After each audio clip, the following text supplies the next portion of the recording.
En hébreu, Zachée signifie homme pur, homme juste. Mais il était tout le contraire de son nom. On l'appelait Zachée, qui signifie homme pur et homme juste alors qu'il était un faux. C'est comme nous aujourd'hui. On nous appelle chrétiens alors que nous ne sommes pas chrétiens. Amen. Parce que même si tu ne le veux pas, on va t'appeler chrétien. Le jour où tu arrives quelque part, il y a les musulmans et les arabes. Même si tu ne pries pas Jésus, on t'appelle chrétien. Amen, amen. Ça veut dire que même involontairement, tu es chrétien. Alors que toi-même, tu n'es pas chrétien, tu es Zachée. Alléluia. Beaucoup d'enfants de Dieu se trouvent dans cette situation de Zachée. Zachée s'appelait homme pur, homme juste, alors que lui, il était un faux. Ça veut dire qu'il était tout le contraire de son nom. Voyez-vous, dans la Bible, dans toute la Bible, lorsque quelqu'un a un nom, ça veut dire que sa vie et tout ce qu'il représente doit être ce nom-là.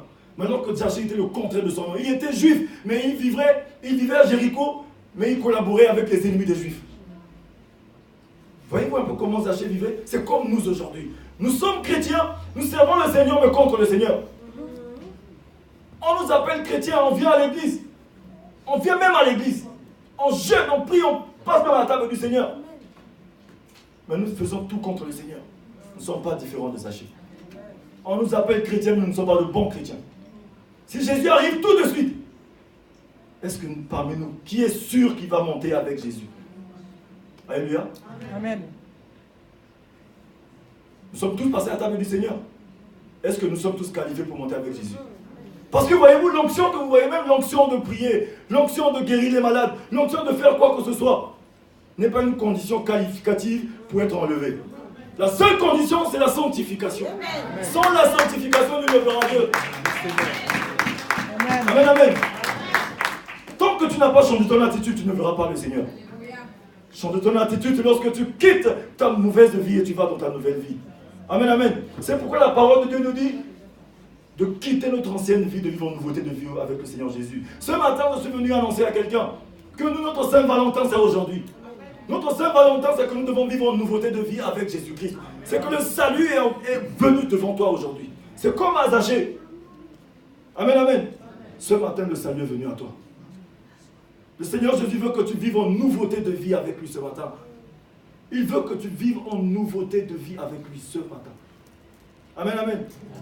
Le Seigneur ne te demande pas d'améliorer ta vie, d'améliorer ton passé. Parce qu'à chaque fois que tu essaies d'améliorer ton passé, tu l'amplifies. Mais il veut que tu quittes ton passé pour aller vivre ton temps présent. De vivre dans la nouveauté de vie. Il n'a pas demandé à ce que tu puisses changer ton passé parce qu'on ne peut pas aider Dieu. On n'aide pas Dieu. Il veut que tu quittes ton ancienne vie, tu viens vivre en nouveauté de vie. Amen. Alléluia. Amen. Ça veut dire que tu fais juste un vote, tu fais j'étais ici, je quitte là, je viens vivre avec le Seigneur. Le Seigneur veut que tu fasses le changement ce matin. Amen. Il n'est pas tard pour toi. Tant que tu as encore le souffle de vie, ça veut dire que tu peux encore te repentir. Amen. Amen, amen. Amen. Nous allons voir aussi que au plus profond de Zachée, il n'était pas aussi mauvais que ça. Parce que lorsqu'il a entendu que Jésus-Christ traversait la ville, Zachée s'est levé, il a commencé à chercher Jésus. Ça veut dire qu'il n'était pas aussi mauvais que ça. Nous tous qui sommes faits à l'image du Seigneur, nous ne sommes pas aussi mauvais que ça. Amen. Nous avons un fond qui est bon. Amen. Nous avons la justice de Dieu en nous, qui est la nature de Dieu. Tout ce qu'il a créé de sa main, il a mis en nous la justice. Zachée avait la soif de justice, lui aussi. Il avait la soif de justice parce qu'il avait la pureté dans son fond. Tout enfant de Dieu a une pureté en lui. Tout enfant de Dieu a une justice en lui. C'est pourquoi la parole de Dieu va nous dire, n'appelez pas impur ce que Dieu a appelé pur. Parce que Dieu nous a purifiés en Jésus-Christ. Même les païens sont les co-héritiers du Christ par l'évangile. Ça veut dire que Zachée, étant dans cette mauvaise vie, était qualifié aussi. Amen. Mais il y avait juste une condition. La condition, c'est laquelle? C'est ce que nous allons savoir ce matin. La condition t'est offerte à toi et à moi aussi ce matin. Amen, amen. Amen. Lisons la parole du Seigneur. À partir du verset 5, je lis au nom de Jésus. Lorsque Jésus fut arrivé à cet endroit, donc je commence à partir du verset 4. Il courut en avant et monta sur un sycomore pour le voir parce qu'il devait passer par là. Voyez-vous, lorsque Zachée a vu Jésus, il courut, il monte sur un sycomore. Zachée a couru pour monter sur un sycomore. Parce qu'il savait que la foule qui entraînait, qui a mené Jésus-Christ, La foule était remplie. Il y avait beaucoup de monde parce qu'il était de petite taille. Il était très court, il n'était pas fort, il n'était pas costaud. Mais parce qu'il voulait voir Jésus. Voyez-vous la démonstration de la foi de Zachée? Il avait la foi, c'est comme toi et moi aujourd'hui. Malgré les obstacles, malgré le froid, il fait froid dehors. Malgré la pluie, malgré les difficultés de transport, nous sommes venus à l'église. C'est comme Zachée. Zachée a commencé à chercher le Seigneur. Ça veut dire que si tu t'es trouvé ici ce matin, c'est parce que tu as la foi. C'est parce que tu sais que Jésus-Christ est Seigneur. La parole dit que nul ne peut dire que Jésus est Seigneur si le Saint-Esprit l'a mis à cœur. Amen. C'est parce que dans ton cœur, il y a quelque chose que le Seigneur a déposé. Amen. Amen. Il a dit, offre-toi à Dieu comme sacrifice vivant. Mais pour s'offrir à Dieu comme sacrifice vivant, c'est par notre volonté, notre décision. C'est une petite portion de quelque chose qui est dans le cœur de tout un chacun de nous. Que Dieu ne va pas gérer lui-même, c'est nous qui allons prendre pour donner au Seigneur. C'est comme c'est nous-mêmes qui prenons notre volonté pour donner au diable afin qu'il puisse nous fouetter. C'est nous-mêmes qui donnons le bâton au diable pour qu'il nous fouette. Parce que nous-mêmes, nous allons dans les boîtes de nuit. Nous-mêmes, nous allons payer les chambres d'hôtel. Nous-mêmes, nous allons prendre l'alcool. C'est nous qui donnons le bâton à l'ennemi. C'est pourquoi ce matin, le Seigneur va interpeller quelqu'un de t'offrir à Dieu comme sacrifice vivant. Nous devons suivre l'exemple de Jésus pour être sacrifiés comme Jésus. Parce que nous devons faire les choses comme Jésus. Il est le premier grand frère. Il est le premier-né de toute une génération. Nous sommes de la génération de Jésus. Ce matin, Jésus-Christ veut parler à quelqu'un. Il est en train de passer dans ton désert. Toute situation qui est en train de t'embêter dans ta vie n'est qu'une situation passagère. Amen. Amen. Donc ne prends pas de décision définitive dans une situation qui est juste passagère. Amen. Amen, amen. Amen. Souvent, nous, les enfants de Dieu, nous prenons certaines décisions, certaines positions lorsque les situations commencent à devenir difficiles. Amen. Alors que nous ne savons pas que Jésus-Christ devait passer dans cette situation. Amen. Lorsque tu t'es retrouvé à Jéricho, tu as pris une décision. Mais ce matin, je t'invite à prendre une autre décision parce que Jésus est arrivé. Amen. Alléluia. Quelle que soit ta situation, quel que soit ton positionnement, Jésus-Christ peut te changer cette situation ce matin. Amen. Comme il a changé la situation de Zachée. Amen, amen. Amen. Nous allons voir que Zachée a couru, il est monté dans un sycomore. Le sycomore, c'est un symbole de réhabilitation. C'est un arbre qui fait au moins plus de... lorsque ça grandit, ça fait 20 mètres de haut. Mais voyez-vous Zachée qui était tout petit. Non seulement il a couru parce qu'il savait que la foule qui suivait Jésus-Christ l'empêchait de voir Jésus. Mais Zachée n'est pas monté tout de suite dans un sycomore. Il a couru en avant. Ça veut dire qu'il a couru en avant pour être en bonne position pour voir Jésus. Non seulement voir Jésus, mais pour que Jésus puisse le voir. Amen. C'est pourquoi ce matin, c'est à ce moment-là maintenant que je vais donner le thème de mon message. Le thème de mon message, c'est rends-toi visible. Amen, amen. Ce matin, le Seigneur veut que tu te rendes visible. C'est à ce moment-là que je donne le thème de mon message. Le thème du message ce matin, c'est que le Seigneur veut que tu te rendes visible. Comme Zachée s'est rendu visible pour que Jésus puisse le voir. Parce qu'il savait que la foule l'empêchait de voir Jésus. Il a entendu parler de Jésus. La pureté qui était en lui, la justice qui était en lui, a commencé à se révéler. C'est pourquoi la parole de Dieu va nous dire dans le livre de Romains, à partir du verset 17. Comme tout enfant de Dieu connaît, la foi vient de ce qu'on entend. Zachée a entendu, sa foi s'est réveillée. Que non, Jésus est en train de passer à Jéricho. Il n'a pas regardé à sa richesse. Il n'a pas regardé à sa petite taille. Il n'a pas regardé à la foule. Amen, amen. Parce que voyez-vous, la foule représente quoi? Je vais vous montrer ce matin. La foule même représente nous les chrétiens. Avec notre spiritualité. Avec notre fausse humilité. Amen, amen. C'est nous qui empêcherons souvent certaines personnes de s'approcher de Jésus. C'est nous-mêmes qui chassons nos frères de l'église. C'est nous-mêmes qui chassons certaines personnes de là où le Seigneur les a appelés. Parce que nous sommes trop spirituels. Quelqu'un est venu à l'église, c'est sa première fois de venir, sa foi ne s'est pas installée parce qu'il est peut-être mal habillé. Nous commençons à dédaigner. C'est nous qui avons chassé cette personne de l'église. Alors que si nous avons beaucoup d'amour, peut-être si j'ai peut-être 2 habits, je vais peut-être couvrir cette personne. Mais nous voulons dédaigner la personne. Ça fait peur que la quitter. Au nom de Jésus, amen. Amen. Vérité. Amen, amen. Amen. Un frère vient te voir à l'église, il te voit, tu es pieux, il te voit, tu es tout le temps à l'église, tu es tout beau. Il te demande, mon frère, je suis venu te voir parce que j'ai des difficultés pour payer le transport. Il y a les contrôleurs là-bas. Mais je veux que tu puisses m'aider en prière pour que le Seigneur puisse me faire grâce, afin que je puisse avoir ne fût-ce que 100 € pour payer mon passe Navigo. Mais imagine-toi pendant qu'un frère est venu te voir parce qu'il sait que tu pries, il sait que tu as le Seigneur. Le Seigneur a mis dans son cœur de venir vers toi. Alors que tu avais un programme de t'acheter une voiture. Tu as 10 000 euros, tu as 5 000 euros, tu as 2 000 euros, tu dois acheter une voiture. Mais tu as dit, mon frère, viens, on va prier. Vous avez commencé à embêter le Seigneur pour 100 euros alors que tu as 5 000 euros.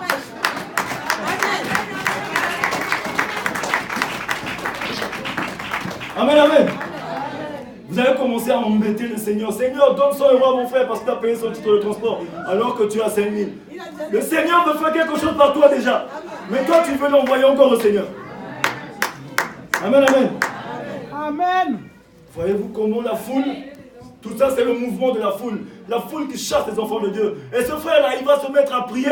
Il a prié le Seigneur. Non, le Seigneur va te bénir. Vas-y, les contreurs vont pas te voir. Tu vas passer inaperçu. Il va passer plein de contreurs arrêtés. Il va dire, non, moi c'est fini avec Jésus. Mais qui a chassé ta présence de Dieu si ce n'est pas toi? Ok, c'est toi. Le Seigneur te demandera des comptes. Amen. Amen, amen. Amen. Voyez-vous comment la foule, tellement que nous sommes trop spirituels. Le Seigneur t'envoie quelqu'un, tu as 5 000 euros. L'amour n'est pas seulement que lorsque j'ai tout fait, il me reste toutes les miettes données à mon frère, de mon temps. L'amour, c'est lorsque j'arrête, j'abandonne quelque chose, je perds 100 euros, je perds 1000 euros pour mon frère, je perds même mon travail pour mon frère, je perds même quelque chose qui m'est important pour mon frère. C'est ça qu'on appelle l'amour. Amen, amen. L'amour, ce n'est pas les miettes que donner à quelqu'un. Alléluia. Parce que l'amour, c'est la décision. L'amour n'a jamais été le sentiment.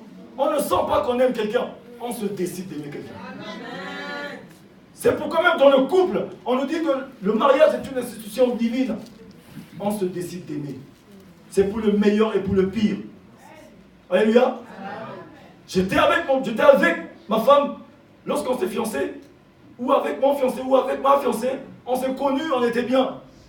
Mais le jour où un accident arrive pendant qu'on s'est marié, la personne se trouve peut-être réduite, peut-être dans un fauteuil. Et comme j'ai juste le sentiment, non, je sens que je ne l'aime plus, donc je vais l'abandonner. Alors que je me décide de l'aimer. Merci Seigneur. Amen, amen. C'est pourquoi l'amour est une décision. Je me décide d'aimer pour le meilleur et pour le pire. C'est pareil avec le Seigneur. Je me décide d'aimer mon frère. Je me décide d'aimer le Seigneur. On se décide d'aimer Dieu. C'est pourquoi la décision et la volonté est une petite portion de quelque chose que Dieu a mis dans le cœur de tout un chacun de nous. Ce n'est pas le Seigneur qui utilise cette décision. C'est nous-mêmes qui prenons notre décision, notre volonté, nous allons offrir au Seigneur. Zachée a pris sa décision. Il a couru, il n'a pas vu la foule. Il n'a pas regardé sa petite taille. Il n'a pas regardé son argent, parce qu'il était homme riche. Il n'a pas regardé même son nom qui était Zachée. Il n'a pas regardé la ville de Jéricho. Il a couru en avant. Zachée a couru en avant. Ça veut dire qu'il est peut-être allé à 200 mètres, à 300 mètres de la foule. Il est monté dans le sycomore. Le sycomore, si vous voyez bien dans le dictionnaire, pour ceux qui peuvent se renseigner, le sycomore, c'est un arbre qui peut monter jusqu'à peut-être 20 mètres. 20 mètres de haut. Mais un Zachée qui a juste peut-être 1,50 m va monter d'un arbre qui a 20 mètres de haut. Voyez-vous un peu le degré de sa foi? Voyez-vous un peu la folie de sa spiritualité? C'est ça qu'on appelle la folie de la spiritualité du croyant. Parce que la foi, c'est tout ce qui est illogique. Notre Dieu, c'est un Dieu qui est illogique. Il ne vit pas dans la logique. Il est le créateur du monde visible et invisible, mais il ne vit pas dans ce monde. Il vit hors de ce monde. Il est le maître des circonstances et du temps, mais il ne vit pas dans le temps. Amen, amen. Amen. Dieu ne vieillit pas. Toi et moi, on vieillit. Amen. Amen, amen. Lorsque nous perdons une journée, nous perdons 2 journées, nous commençons à réfléchir. Ah, je vieillis, mais je ne me suis pas encore marié. Amen. Au nom de Jésus. Amen. Amen, amen. Amen. Amen. Je ne vois pas l'enthousiasme du peuple de Dieu. Est-ce qu'on est avec lui? Donnez un applaudissement à Jésus. Amen. C'est vérité. Amen, amen. Je commence à vieillir, je n'ai pas encore construit un patrimoine pour mes enfants. Dieu ne vieillit pas. My God. Dieu n'a pas besoin de bénédiction, c'est nous qui avons besoin de bénédiction. Alléluia. Amen. Le Seigneur ne vieillit pas. C'est juste nous qui sommes en train de retarder notre bénédiction. Eh bien oui. Amen. Tu es en train de retarder ta bénédiction, mais ce matin, Jésus est en train de passer à Jéricho. Qu'est-ce que tu fais avec ta décision et ta volonté? Amen. Amen, amen. Il veut changer ta situation, il est en train de passer. Qu'est-ce que tu fais? On a dit que Jésus était juste en train de passer. Qu'est-ce que tu es en train de faire? Est-ce que tu es en train de médire la parole? Ou bien tu es en train de faire quoi avec la parole? Tu entends la parole avec quelle oreille ce matin? Ne dis pas qu'il y a un temps. Il n'y a pas de temps. Si tu as réellement la soif de justice, comme Zachée avait la soif de justice, le Seigneur est en train de parler dans ton cœur. On dit que la foi vient de ce qu'on entend. De ce qu'on continue à entendre, de ce qu'on continue encore à entendre, de ce qu'on finit par comprendre, de ce qu'on a entendu de la parole du Seigneur. Le Zaché a entendu la voix du Seigneur. C'est comme Adam dans le jardin d'Éden. Lorsqu'Adam est entré dans le péché, lorsqu'il a désobéi au Seigneur, il a entendu la voix de Dieu. Adam, tu es où? Lorsqu'il a entendu, sa foi s'est installée. La foi vient de ce qu'on entend. Il a entendu la voix du Seigneur. Tout de suite, il a remarqué qu'il était nu. C'est qu'à chaque fois que tu as entendu la voix du Seigneur, tu dois remarquer ta position. Tu dois remarquer si tu es sale ou pas. Amen, amen. À chaque fois que tu entends la voix de Dieu, n'endurcis pas ton cœur. C'est parce qu'il veut faire quelque chose de bien chez toi. Amen. Il veut te faire du bien ce matin. Ne dis pas que non, j'ai juste l'habitude d'écouter l'évangile, j'ai l'habitude de parler comme ça. C'est peut-être une journée spéciale pour toi. Amen. Si tu as réellement la soif de Jésus-Christ ce matin, tu ne sortiras pas d'ici la même personne. Tu sortiras d'ici transformé. Amen. Tu sortiras d'ici changé. Amen, amen, amen. Nous allons voir que le sycomore, c'est un arbre, le symbole d'un arbre de réhabilitation. Ça veut dire que le sycomore, c'est un arbre que même lorsque tu coupes cet arbre et que tu fais planter encore ça dans le sable, il commence à se régénérer. Ça veut dire qu'il se régénère. C'est pas pour rien que Zaché montait dans cet arbre. Ça veut dire que ce matin, toi, tu dois monter dans un sycomore. Tout ce qui est mort dans ta vie va se réhabiliter. Si tu montes dans un sycomore. C'est parce que Zaché montait dans un sycomore que sa réhabilitation a commencé. Amen. Malgré qu'il était publicain, malgré que Zaché vivait dans cette ville, mais il n'était pas connu. Mais ce jour que Jésus l'a appelé, Zaché, descend de là, je vais souper chez toi. Tout de suite, tous les radars sont braqués sur lui. Amen. Jésus veut braquer les radars sur toi ce matin. Amen, amen. Parce que toute la foule qui suivait Jésus, mais la décision, la volonté qui est dans le cœur de Zaché, l'a démarqué du lot. La décision, la volonté qui est dans ton cœur ce matin, tu peux te démarquer du lot. Tu n'as pas besoin de venir te positionner ici pour être vu. Même de là où tu es, Jésus va te faire voir. Amen, amen. Amen. Tu n'as pas besoin de crier haut et fort, dire que je suis chrétien. Rien que par ta manière de marcher, les gens vont détecter que tu es chrétien. Parce que lorsqu'on est chrétien, on n'a pas besoin de prouver qu'on est chrétien. Parce que c'est un style de vie. Fuir le péché, c'est un style de vie. Vivre en nouveauté de vie, c'est un style de vie. Faire du bien, c'est un style de vie. Aimer mon prochain, c'est un style de vie. L'apôtre Paul a dit, le bien que je veux faire, je n'arrive pas à le faire. Mais c'est le mal que je ne veux pas faire que je fais. Parce que nous sommes tellement habitués avec le mal. Nous sommes tellement attachés avec le mal que lorsqu'on fait le mal, on ne se rend même pas compte qu'on est en train de faire du mal. Amen. Tu es en train de marcher sur le pied de ton frère, mais tu ne te rends pas compte que tu es devenu insensible. Amen. Tu ne sens pas que tu es en train de piétiner quelqu'un. Tu ne sens pas que tu es en train d'écraser quelqu'un. L'insensibilité. Involontairement, même le mal, tu le fais. Tellement que tu as généré du mal envers ton frère. La pureté dans ton cœur, la justice de Dieu en toi. Mais cette justice est voilée juste parce qu'il y a trop de médisance, trop de mesquinerie, trop de jalousie en toi. Amen, amen. Trop de mesquinerie, trop de jalousie, trop d'esprit en toi. Et ça fait que c'est en train de voiler cette pureté, cette justice en toi. Mais lorsque tu entends la voix du Seigneur, n'endurcis pas ton cœur parce qu'il veut te faire du bien maintenant. Zaché a entendu que Jésus était en train de passer à Jéricho. Jésus devait passer sa situation. Lorsque Jésus lui a dit, Zaché, descends, il est descendu. Tout de suite, il a dit, Seigneur. Nous allons écouter ce que Zaché a dit. À partir du verset 5, lorsque Jésus fut arrivé à cet endroit, il leva les yeux et il lui dit, Zaché, hâte-toi de descendre, car il faut que je demeure aujourd'hui dans ta maison. Ça veut dire qu'aujourd'hui, le Seigneur veut demeurer dans la maison de quelqu'un. Il a dit, aujourd'hui, je veux demeurer chez toi. Amen. Jésus te fait cet appel. C'est parce que tu t'es rendu visible, tu es venu dans sa présence, tu as écouté la parole. Tu es qualifié. Parce que lorsque tu entends, c'est parce que tu es qualifié. La parole de Dieu nous dit que, au son de la trompette, même les morts ceux qui sont morts en Jésus, ils entendront la trompette. Et ceux qui ne sont pas en Jésus-Christ, entendons le bruit de guerre. C'est-à-dire que si ce matin tu as entendu la trompette, c'est parce que toi tu es qualifié. Amen. Amen, amen. C'est parce que tu es qualifié que tu entends encore la trompette. Ne dis pas que la trompette c'est une journée qui est juste donnée. Bon, il y aura un jour qu'il y aura la trompette qui a sonné. La trompette est en train d'être sonnée en ce moment. C'est la trompette que le Seigneur sonne en ce moment. Le Seigneur est en train de sonner la trompette. Au son de la trompette, c'est ça la trompette en ce moment. Il est en train de sonner la trompette. Si tu as entendu cette parole, change ta position déjà. Monte sur ton sycomore. Cherche à être réhabilité. Amen, amen. Cherche à être réhabilité. commence à couper tout autour.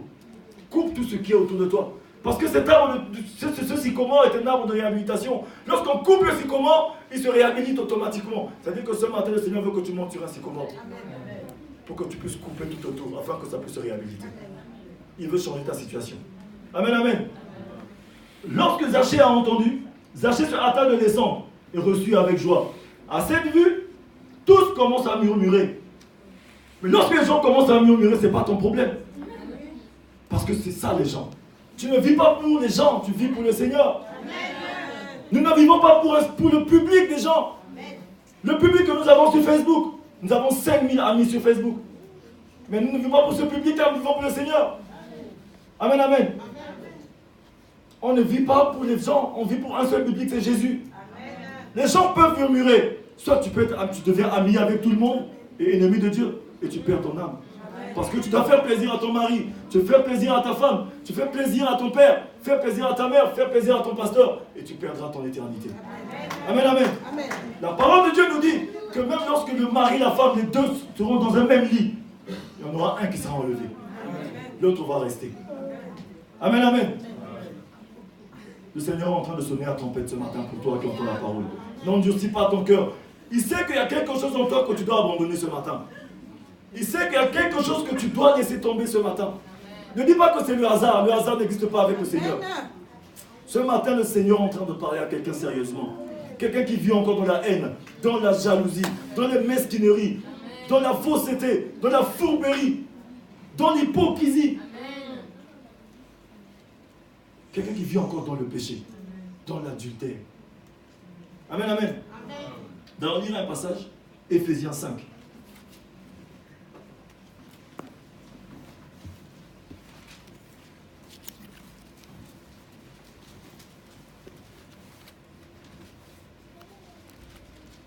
Alléluia. Je lis Éphésiens 5 au nom de Jésus. Soyez donc les imitateurs de Dieu, comme des enfants bien-aimés, et marchez dans l'amour de même que le Christ nous a aimés, et il s'est livré lui-même à Dieu pour nous, en offrande et en sacrifice, comme un parfum de bonne odeur. Ça veut dire que Jésus-Christ est livré pour nous en sacrifice. Parce qu'il veut que nous aussi nous devenions des sacrifiés vivants pour lui. À l'époque, il fallait qu'on égorge des moutons pour que le péché soit ôté. Mais de notre ère aujourd'hui, l'ère de Jésus-Christ, qui est notre Dieu de régénération, il n'a plus besoin de sacrifier morts sur l'autel. Il n'y a que les sacrifiés vivants qui montent l'autel du Seigneur. Il n'y a que toi et moi, nous les vivants. Parce que les morts n'adorent plus le Seigneur. C'est nous qui adorons le Seigneur, nous les vivants. Les morts en Christ attendront le jour où le Seigneur descendra pour avoir le corps glorifié. Alléluia. Nous allons voir encore un peu plus bas que l'inconduite, toute forme d'impureté ou la cupidité ne soit pas même mentionnée parmi vous, comme il convient à des saints. Le Seigneur nous appelle saints ce matin. Il t'appelle saint ce matin. Ce matin, le Seigneur est venu chez toi. Amen, amen. Lorsque Zachée a dit Seigneur, Zachée a répondu. Il a dit Seigneur, voici, je donne aux pauvres. Le fait d'appeler juste Jésus Seigneur, de reconnaître Jésus-Christ est Seigneur, à ce moment-là, Zachée avait le salut déjà. C'est à ce moment que Jésus a encore dit une deuxième fois, aujourd'hui le salut est entré dans cette maison. La première fois, il a dit aujourd'hui je veux souper chez toi. La deuxième fois, lorsque Zachée a dit Seigneur, il a commencé la bonne démarche. Ce matin, Jésus veut que tu le reconnaisses, lui seul dans ta vie. Il veut que tu jures, que tu le reconnaisses, que lui, tu abandonnes tout. Il veut te faire du bien. Il veut entrer chez toi. Il veut guérir ce qui est mort dans ta vie. Il veut transformer ta situation. Car lui seul est le Dieu qui a le pouvoir de blesser, de guérir, d'élever, d'abaisser, de donner la vie, d'enlever la vie. Il veut te faire quelque chose ce matin. Il veut te faire du bien. Ne dis pas que cette parole est juste pour le pasteur, est juste pour ma soeur. Non, ça concerne juste celui qui est voleur, celui qui est faux. Mais cette parole est pour tout le monde. Amen, amen. Cette parole est même pour moi aussi. Moi aussi, je dois vérifier ma robe. Moi aussi, j'ai besoin que Dieu me fasse du bien. Au sortir d'ici, il te sera fait selon ta foi. Amen, amen. J'invite tout le monde à se tenir debout, nous allons prier.